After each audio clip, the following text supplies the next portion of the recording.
ça va être l'occasion d'un débat. Ce que je vous propose en fait, c'est une série de...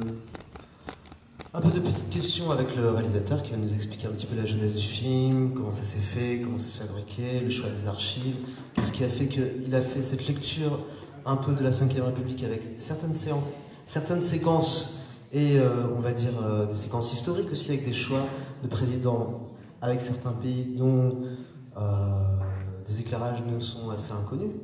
Et après, bien sûr, on laissera s'exprimer la salle par rapport à des questions.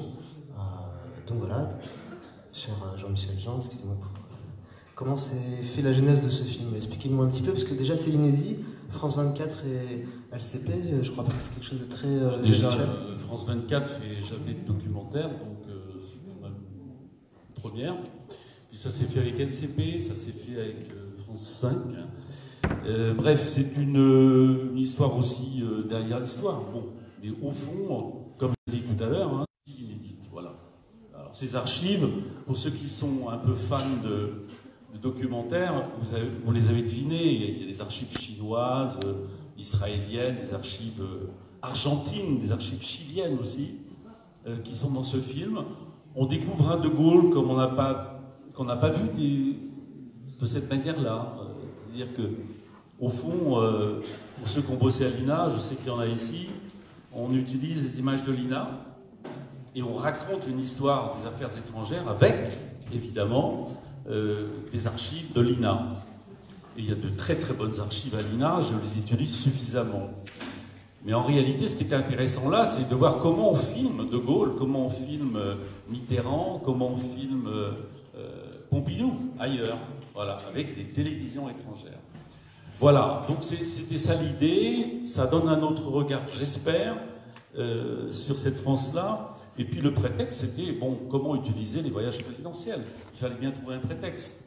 Alors, c'est un prétexte aussi. Et donc d'arriver finalement, au bout du compte, à récupérer... alors c'est très arbitraire mes choix, hein, je pense qu'il y aura une saison 2, ne serait-ce que pour l'Afrique du Nord, parce qu'il y a eu tellement de voyages présidentiels passionnants ici, que ça mérite un film en tant que tel. Et il y en aura aussi sur le Québec, pour ce que vous imaginez, de ce que De Gaulle a dit quand il a parlé du Québec libre. Mais il n'y a que 52 minutes, il faut raconter une histoire de 60 ans en 52 minutes, voilà. Et puis de trouver des témoins qui soient capables d'être suffisamment enthousiastes et francophiles pour se mettre dans le bain de cette histoire française. Voilà, c'était ça un peu la difficulté, mais au fond, voilà. Je ne sais pas si c'est réussi, mais en tout cas, je suis très content d'avoir fait cette expérience.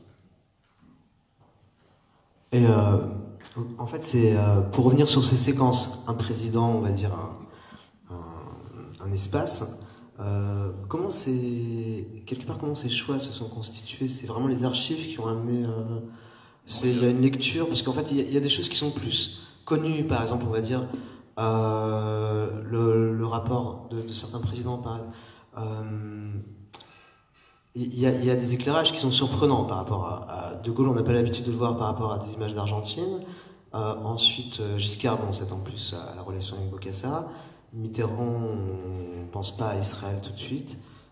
Comment s'est fait ce choix? Comment se sont fait ces lectures? C'est des choix que vous avez pu faire ou c'est par rapport aux archives? Non, c'est des choix qui sont purement, enfin, j'allais dire cinématographiques, c'est très prétentieux, mais très audiovisuel.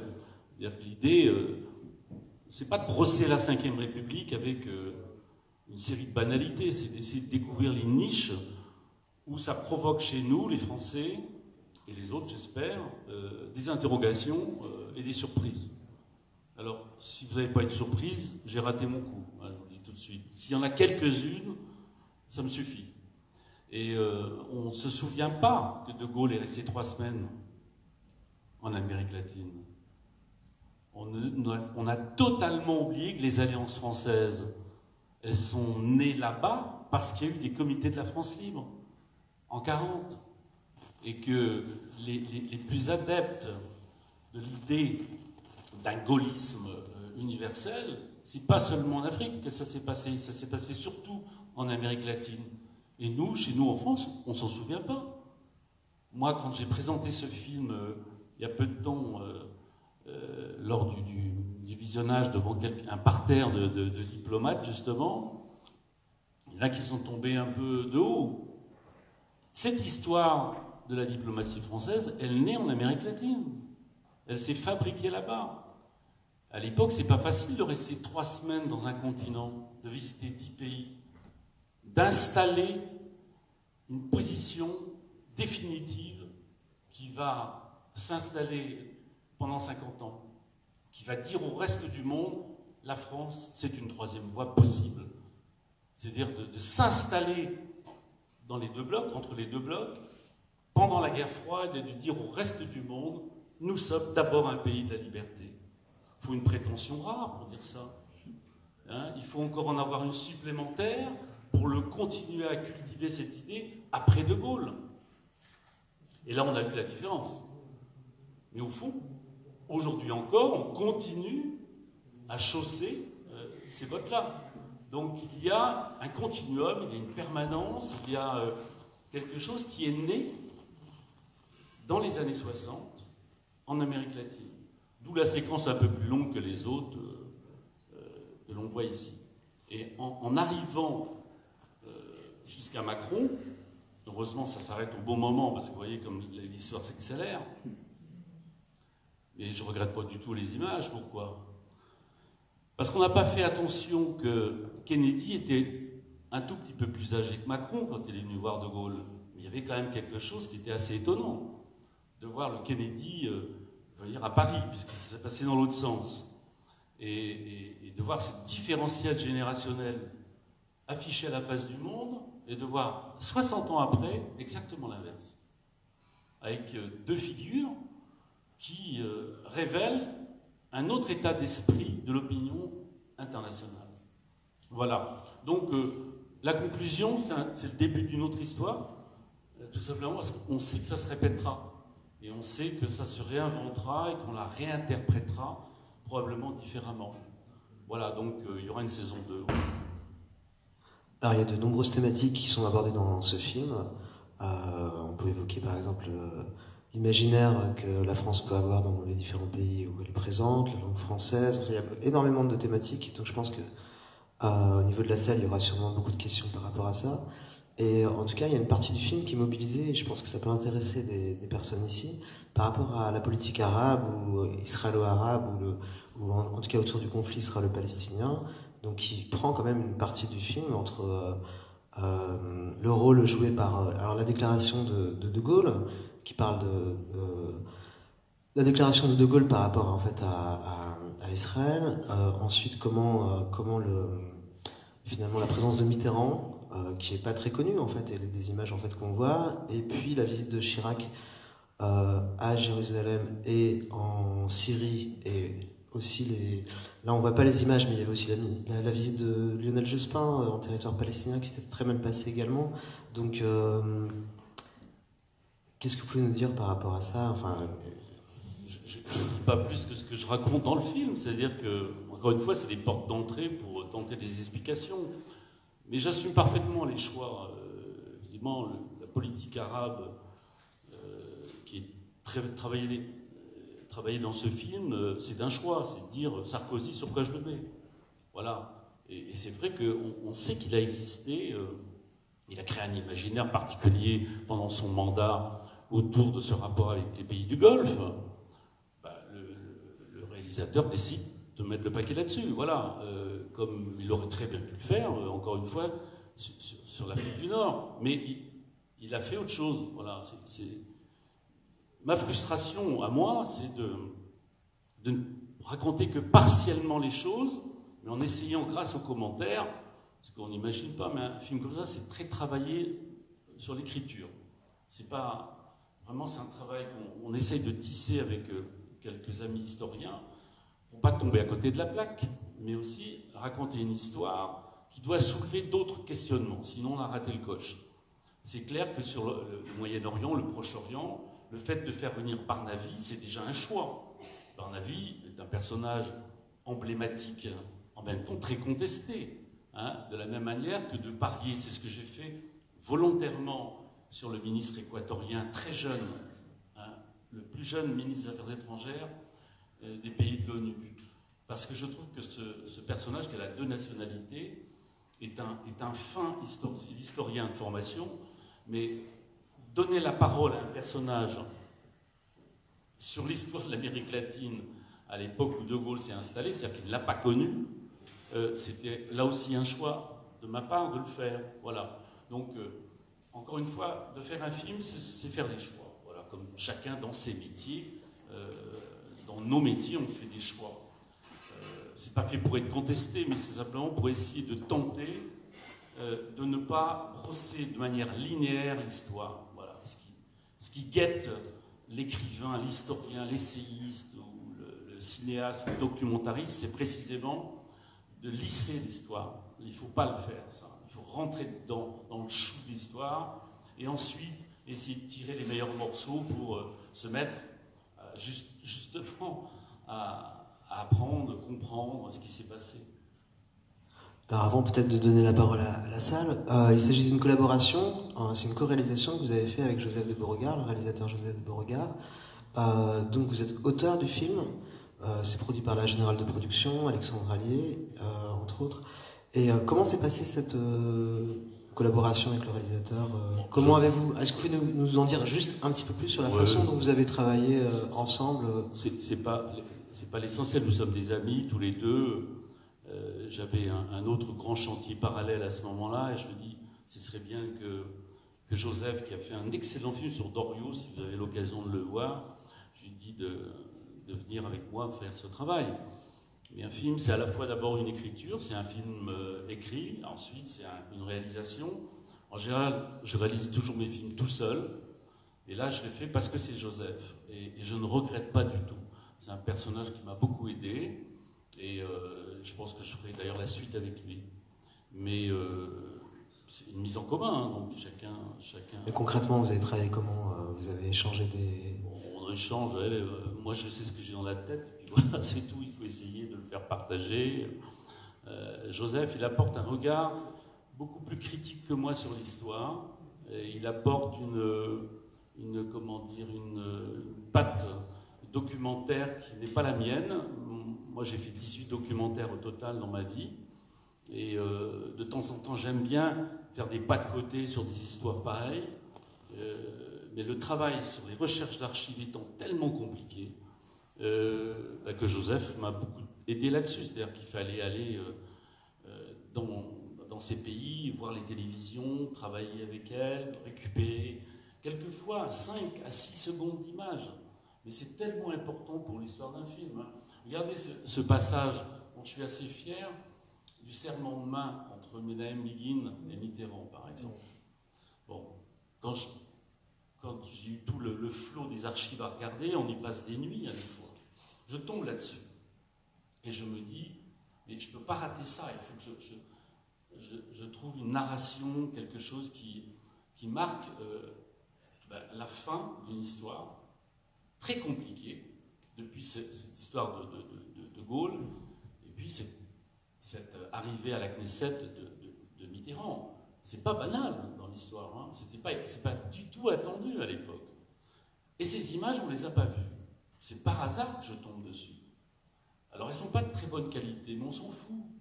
Ce qui est important, c'est de les raconter, ces images, de faire ce ralenti, de trouver le bon commentaire au bon moment, et puis de voir ce regard de Menahem Begin qui hésite encore à serrer la main de Mitterrand en se disant pendant 1/1000 de seconde, si je la serre cette main, eh bien ça veut dire que je pardonne. Et au fond, il n'avait pas envie de pardonner, et il l'a fait. Et Mitterrand a bien joué. Moi je trouve qu'il a vraiment bien joué, d'autant que toute la presse internationale était là en embuscade, en train de se dire, c'est pour ça que j'ai travaillé ici avec Joseph, les voix off des journalistes qu'on entend dire serrez-vous la main, on entend plein de voix derrière. On a amplifié pour montrer la dramaturgie phénoménale de ce moment-là qui a été oublié et qu'on essaye de réveiller à l'occasion d'un documentaire. Et j'imagine qu'en ce moment, parce qu'il passe en ce moment même d'ailleurs en Israël, le film, que ça va faire réagir, ça j'en suis certain. Voilà, donc on peut peut-être... Alors, est-ce que peut-être il y a des commentaires, des réactions dans la salle, des questions? Donc il ne faut pas hésiter. On va faire circuler le micro. Alors, il y a des questions par ici. Ce que je vous propose, c'est qu'on vous pose une série de questions et on va faire réagir le réalisateur. Alors, on va commencer par vous, monsieur. Attendez, dans le micro, s'il vous plaît. D'accord. Ali Bechrifa, pour ma première remarque, vous avez déjà répondu. On peut remarquer l'absence des pays du Maghreb, pourtant des relations étroites, cordiales avec la France. Comme il a été dit dans le film, le ministre béninois, il disait on s'intéressait beaucoup plus à la politique française, plus que les Français. Et dans ce sens, vous vous êtes axé dans le film uniquement sur les visites, étant donné que vous parlez de politique étrangère. Vous vous êtes limité uniquement aux visites des présidents français à l'étranger. À ma connaissance, les visites des présidents étrangers font partie de la politique étrangère et ça a été dit tout à l'heure. Il y a certains événements dont vous avez parlé de l'intervention historique de Dominique Divertin en 2003 sur l'attaque en Irak. Il y a des événements très importants dont vous aurez dû parler. C'était la décision de Mitterrand en 1991 de participer à la coalition pour attaquer l'Irak, la visite non pas de Ben Ali, de Gaddafi, la visite de Gaddafi, lorsqu'on lui a mis le tapis rouge. C'était en 2010, je crois, et la décision de Sarkozy à attaquer la Libye. Merci.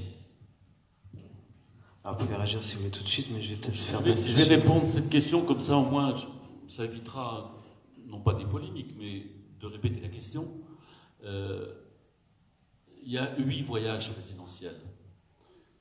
J'ai eu devant moi 63 hypothèses de travailler sur les voyages présidentiels.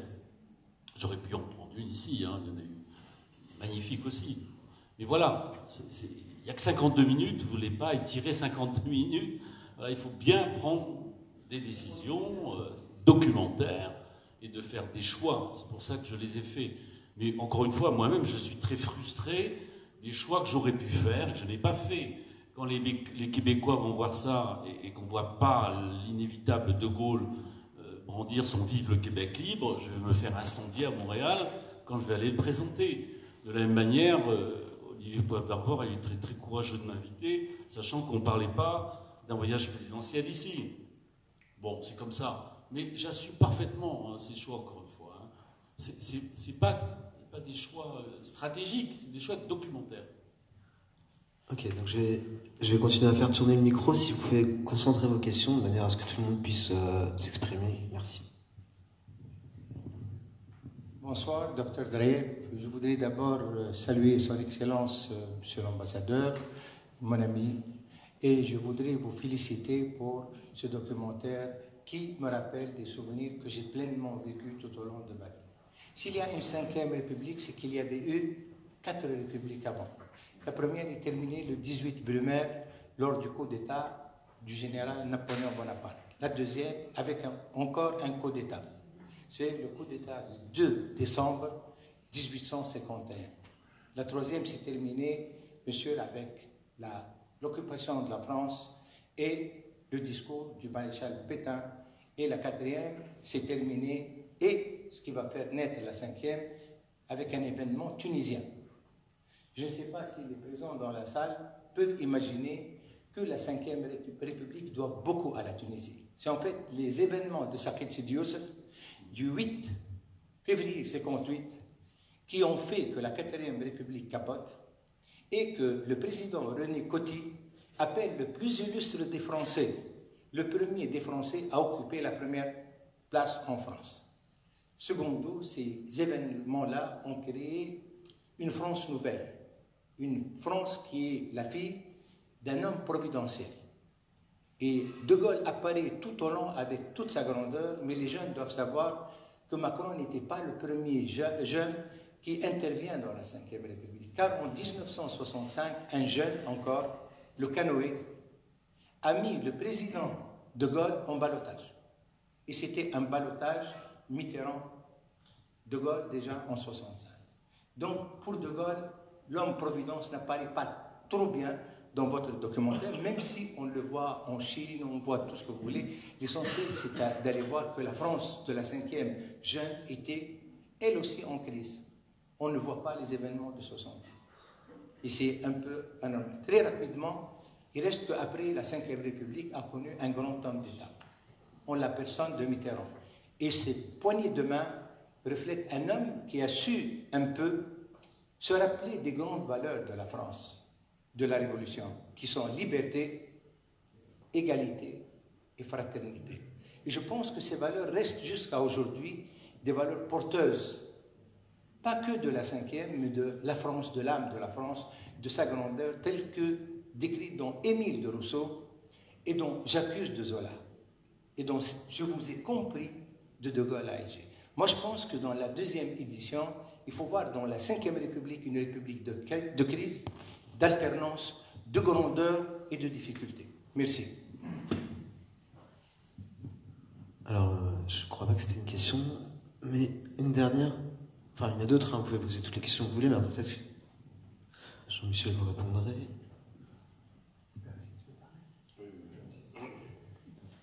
Bonsoir, je vous salue. J'étais impressionné par le travail que vous avez fait vous avez quand même pu nous montrer 60 ans d'histoire du monde, d'effervescence mondiale dont la France et Paris étaient un des grands centres.